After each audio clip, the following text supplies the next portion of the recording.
జై శ్రీరామ్. 2025 ఢిల్లీ ఎలక్షన్స్లో బీజేపీ గెలుస్తుందని చెప్పడం జరిగింది. అది ఫిబ్రవరి 8వ తారీఖున ప్రూవ్ అయింది. ఆ వీడియో లింక్ అనేది డిస్క్రిప్షన్లో ఇవ్వడం జరుగుతోంది. అది నిజమా కాదా అనుకుంటే కనుక మీరు ఆ వీడియో లింక్ ఓపెన్ చేసి చూడండి. 2022 నుంచి 2025 ఫిబ్రవరి వరకు మొత్తం 16 ప్రొడిక్షన్స్ అనేవి ప్రూవన్ అయ్యాయి.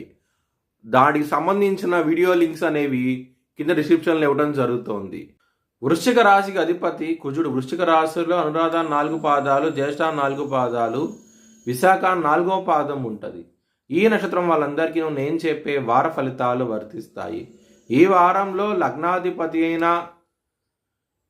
కుజుడు అష్టమ స్థానంలో ఉన్నారు. హెల్త్ పరంగా ఇబ్బంది పడే అవకాశాలు ఎక్కువగా ఉన్నాయి. శత్రువులతో ఇబ్బందికరమైన వాతావరణం అంటూ ఉంటుంది.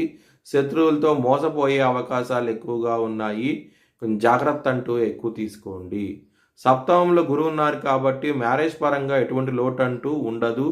ఈ వారంలో 2వ స్థానం అధిపతి అయిన గురువు సప్తమ స్థానంలో ఉన్నారు కాబట్టి మీకు కుటుంబ పరంగా మీకు మంచి ఫలితాలంటూ ఉంటాయి. 12వ స్థానం అధిపతి అయిన శుక్రుడు రాహుతో కలిసి ఉండటం మూలంగా మీకు విదేశాలు వెళ్ళాలనుకున్న వారికి ఈ వారం అనేది చాలా అనుకూలంగా ఉండబోతోంది. లాభస్థానం అధిపతి అయిన బుధుడు నీచబడి మీనరాశిలో ఉండటం మూలంగా చాలా జాగ్రత్త అంటూ ఎక్కువ తీసుకొని బిజినెస్ పరంగా మాత్రం బిజినెస్లో మోసపోయే అవకాశాలు ఎక్కువగా ఉన్నాయి. పెట్టుబడిని తగ్గించి పెట్టుకోండి. మంచి ఫలితాలంటూ ఉంటాయి. 4వ స్థానంలో సూర్యుడు శని సంఘర్షణ జరుగుతోంది.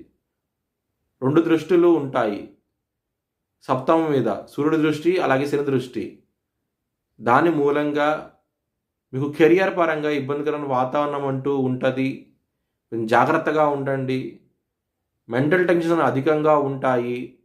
చాలా జాగ్రత్త అంటూ ఎక్కువ తీసుకోండి. శనికి తైలాభిషేకం చేయించుకోండి. మీకు చాలా చాలా మంచి ఫలితాలంటూ ఉంటాయి.